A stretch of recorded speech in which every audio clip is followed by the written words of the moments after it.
Hi, good morning everyone, and welcome to A Moment with Hales. Today we're going to be talking about garden planning. So I know as a beginner gardener, I started gardening in my little backyard garden beds probably 4 years ago, with 2 raised garden beds. And when I first started the process of curating a backyard garden for vegetables, I was very overwhelmed at trying to figure out the gardening process. There's so many different resources available online, so I'm gonna try to break it down and keep it very concise and easy and kind of give you the framework to work within.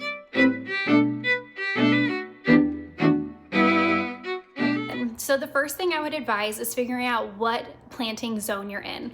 Every state has a planting zone. My zone is 7B, so here in Virginia. So go ahead, hop on the internet and Google what planting zone your specific area is in. From there, you want to know the frost dates. So there's the spring frost, which would be the last frost, and then you have the fall frost, which would be the first frost of the season. You want to know that because that's going to give you the framework of when it's safe to put your plants outside. Now, there can always be a freak frost that does happen, so the calendar is going to give you kind of a general date or time. I've been risky and put my plants out early some seasons. Other seasons, depending on the weather, I've waited longer than usual. So it kind of can be based off what's going on with the weather, but it's good to at least know what the frost dates are because it's going to help you with figuring out the rest of the framework of your garden.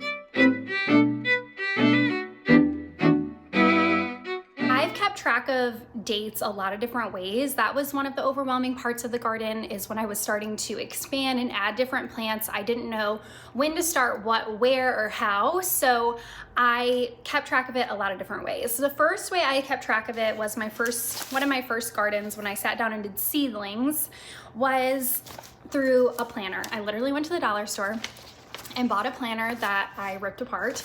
And I just kept track of when I actually seeded certain items so I could count back how many days or how many weeks it had been, so I knew when I could put them out in the yard for the garden. And this was when I started seedlings. Another way I did it, this was back for 2023 as well. I actually just wrote myself a little graph on a piece of paper, and I told myself when to sow them indoors, when to transplant them outside, or when to direct seed. So I had all my individual plants here, the dates that I could sow them indoors, transplant, and then or just direct seed them outside. So I had it on one little sheet of paper that I could just look at the dates and see what do I need to specifically put out now. This was the same thing I did for my fall planting garden as well. And this is fine. This is a good way to do it if you're only doing a couple little plants, but once I started adding more plants in, I felt like I needed to have a more specific guide for myself. So on your plant packet, it will tell you when to start seedlings indoors. So let's look at the peppers. This is how I organize mine in little individual envelopes. Okay, so on my peppers, it says when to seed indoors 8 weeks before final frost. On the seed packets, it actually gives you advice of when to start your seeds indoors. So these are pepper packets. And right on the back, it says when to seed indoors 8 weeks before final frost. So we're gonna look and see what our frost dates are. For me, it is April 21st through the 30th in Virginia, where I'm at. That's gonna be my potential last frost date. So I'm gonna count back 8 weeks from April 21st of when I'm gonna actually start my seedlings inside.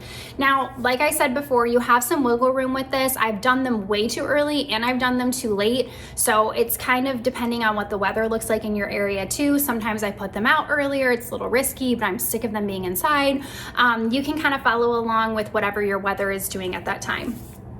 So this year, what I decided to do was actually get a planner for my garden because I was very bad at remembering when I planted certain things. I was going back into my phone to see when I took pictures of certain seedlings. I didn't know when I actually started them. I didn't know how many weeks it had been.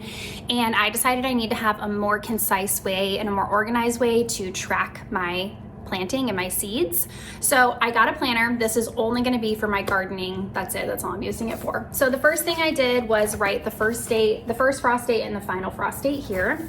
And then I went ahead and went through all my seed packets and then counted back when I actually needed to start certain seedlings. So here we are in March, and I wrote myself a list of everything I need to start indoors here in March.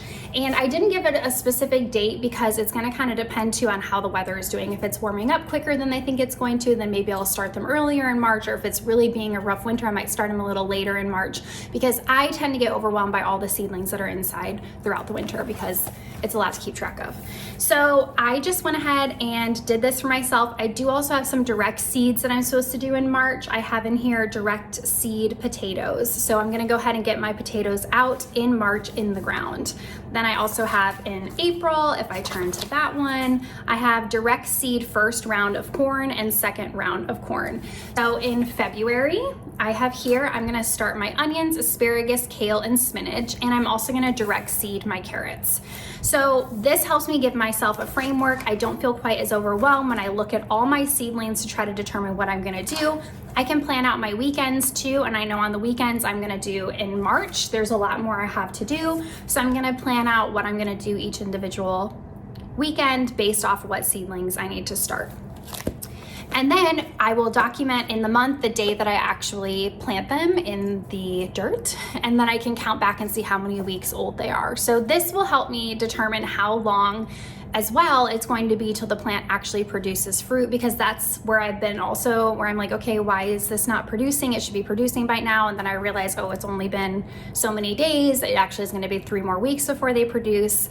So that kind of gives me a guideline too of when my plants are outside, how long they've actually been alive and growing and thriving.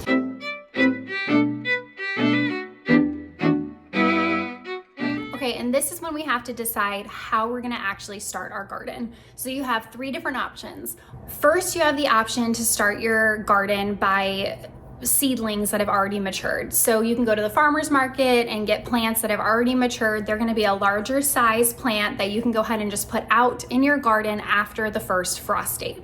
Secondly, what you can do is start your garden by seedlings that you started yourself. So this is when you actually plant seeds inside during the winter with grow lights. You take care of them, you baby them for a really long time, and then you go ahead and put them out in your garden after the frost date. I'll say the first year I did matured plants from the farmer's market. That worked really well for me because I was able to decide I got a good variety of plants, and I kind of could decide what did we actually eat, what didn't we eat, what was easy to grow, what climbed, what vined, what got out of control, how can I do this better next year? And I also didn't risk losing a bunch of seedlings because I wasn't sure what I was doing. So every other year since then, I have actually done them by seedlings in my own house. So I start little seedlings, which I'll do videos of later. I've started them way too early and I've started them too late. So again, it depends kind of on what's going on with your weather and your zone that you're in to decide when it's the best time to start seedlings. The third way you can start your garden is just by putting seeds in the ground. So I was afraid to do in-ground seed for a long time, so I finally did it last year. We have raised garden beds in our backyard that are actually full of snow, which I'll show you right now, which is rare in Virginia, so it's kind of cool. We got a freak ice storm and it's cool to see my garden beds covered in snow. But last year we decided to try just in the ground gardening. Let's just see what happens. So we did our corn in the ground, we did watermelon, we did cantaloupe. I think those are the only ones we did in the ground, and they were actually super successful. So really the other way you can do it, if you don't want to deal with seedlings, you're not going to go to the farmer's market, get the seeds that you want and just directly put them in the ground after the frost dates. You can do it that way as well. So you have 3 different options there.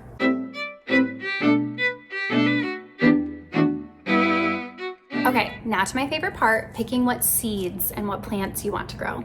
So when choosing what plants you want to grow, I do think it's important to look at your zone, because that's going to give you a guidance of what grows best in your area, but also how to grow certain things in your area. So one thing my husband and I are bringing into our garden this year are grapes, which I'm really excited about. And I haven't done a lot of research, so I need to research how we're going to do this with the grapes. But what I'm going to do is research my zone, specifically what grapes grow best in this area. So I already did that. I don't remember what they're called right now, but I got grapes that grow best in my zone. And then also when to plant them and all that other good stuff in my zone. So make sure you look up your zone when you decide what you actually want to grow. My other piece of advice, which might sound stupid, but grow what you're actually going to consume. So this maybe is just advice for myself, but I can watch other people's garden and get very overly zealous of wanting to grow what I'm seeing other people are growing. But then when it comes down to it, I don't consume what everyone else wants to consume. So one thing is peppers, actually. My husband only likes green peppers. I've tried to grow green peppers over and over and over, and they never work. I don't grow peppers well. That's just not my gift. And when I see other gardeners, they have so many different types of peppers, I wanna try them. So this year, I think I might give up on peppers, but we'll see what happens. Now, the other thing that we love to consume, or my husband loves to consume the most, is lettuce. So last year our lettuce flopped. I don't know why, but it did, and he was very disappointed. So next year, he wants us to have an entire 2 beds full of lettuce. So that might sound a little over the top, but we consume it quite a bit and we give it to friends and family. So we will definitely make sure lettuce is something we have a large amount of in our garden. When you're also deciding what you're going to plant, you need to know how it's going to grow. Some things need to go on trellises, some things grow directly in the ground, some things grow really high. At the beginning, did no research. Like when I planted broccoli, I had no idea that broccolis are literally like little trees. Broccolis, I think, are the coolest thing to grow right now. And they don't give you a ton of yield, I will say that, in the plant for the amount of room that they take up. But I still like to plant them because I think they're amazing to watch grow. My husband feels otherwise, but we will have broccoli in our garden because I'm the one who's gonna be out there planting. I love growing melons. I think it's fascinating to watch how they grow. And I'm still learning a lot about melons and the best way to produce melons, but melons need a lot of space to sprawl out. A lot of plants actually trellis up and they need something to grow upon. So do some research before you figure out what you're gonna grow, and make sure you have the space that you need, or create the space that you need in vertical gardening to grow what you are going to consume. So if it's your first year starting a garden, I would stick to a couple items in your garden that you know you're going to want to grow and consume. So when you're looking for seeds, research what grows best in your area, when you should plant them outside, think about what you're going to consume, and also what is versatile in the garden as well. So one reason I like to grow cucumbers is because we can eat them on the salad, I can eat them as a snack, I can also pickle them, I can put them in relish or relish them or whatever you say, and I can do multiple different things with cucumbers. The same thing with tomatoes. I can make salsa, I can make tomato sauce, I can consume the tomato just in a tomato sandwich, which I love, or bruschetta, which I love, or I can throw them in a salad, put them on a burger. There's a lot of different ways I can eat tomatoes. So when you're considering what to grow, you can think about what's versatile for you to use in the kitchen as well.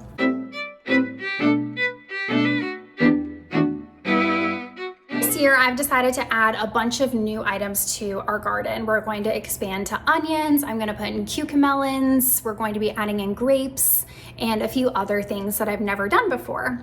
And I was getting a little overwhelmed with thinking about all the different items I wanted to add and trying to consider all of them at one time together. So this year did something different for myself. I just bought my little notebook and I actually went through and dedicated a page to each one of the items that I want to plant in my garden. And this helps me kind of know for a quick glance when I should start the seedlings, where they need to be planted, how much sunlight they need, all that different stuff. So this is giving me a guideline and a guidance onto all the different items I want to plant in my garden without me feeling overwhelmed. So sometimes compartmentalizing your plant might be a good thing for you to research everything you feel like you need to know about it before you actually go and plant the item itself. So if you find yourself getting overwhelmed, just get a piece of paper, focus on one plant at a time and the basics, when you need to start them as seeds, if you're gonna do seedlings inside, or when you should direct seed them outside, how often you should water them, and how much sunlight they need.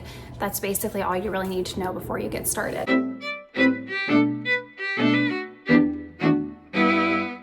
This is a side note also.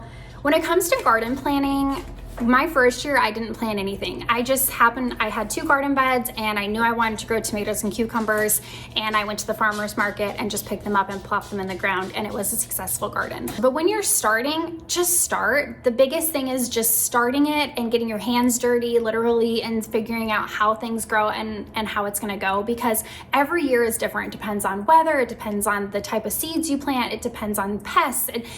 It's a game. The whole thing outside when you're gardening, it's a game. Just don't get caught up in all the nitty-gritty details. I realized I just needed to do it and try it and see what I liked and learn from my experiences. And that's what I'm trying to pass on to you guys. So don't let yourself get overwhelmed by trying to get everything just perfect, because just like life, a garden's never gonna be perfect. So it'll be okay.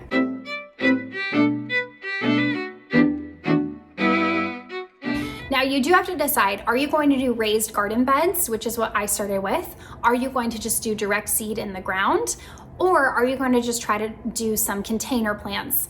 I suggest everything, whatever works for the area that you have, but just try. My biggest thing with this channel and doing my little garden tours is to help inspire people just to try. If you're in a small space, don't let that stop you. If you're in an apartment and you have a balcony, put 2 pots out there, go for it. Put some basil out there, put a tomato plant out there.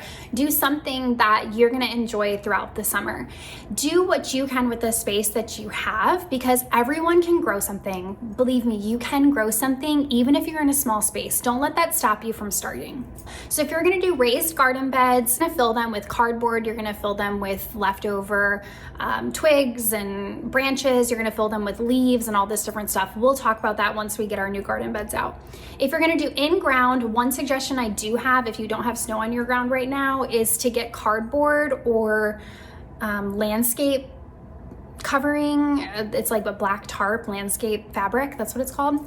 And you can go out and actually put that over the area, or cardboard over the area of where you're going to actually be planting this spring. That's gonna help kill the grass now. So when you're tilling it up and trying to get it ready to plant in the future, it does have to work for you. It is already January, but depending on where you're at, I would still go. We just threw some cardboard outside like 2 weekends ago too, of where we're gonna be expanding. All right, well, I hope this didn't overwhelm you. This was a lot of information, but let me just rewind back to the beginning. If you're starting a garden fresh, Google what zone you live in and your frost dates. That's gonna give you the framework for the garden. Decide how you're gonna wanna do it, if you're gonna do raised bed or in ground, or just doing some pots on your apartment balcony. And then from there, decide what you're going to eat, what you wanna consume, and how things grow. Then go ahead and do your research for the seedlings you wanna get. Once you get that established, research if you're going to actually drop the seedlings outside in the dirt, or if you want to start them inside ahead of time. If you're going to do seedlings, I'll talk about that in another video of everything you will need for that as well. And then from there, I would suggest get a little notebook or a planner, document when you start your seedlings or when you're supposed to put things out into the ground, and you have yourself a garden. So again, don't get overwhelmed in the nitty-gritty details, friends. You can do this. At the end of the day, all you need is seeds, dirt, sunlight, and water, and you can have yourself a garden.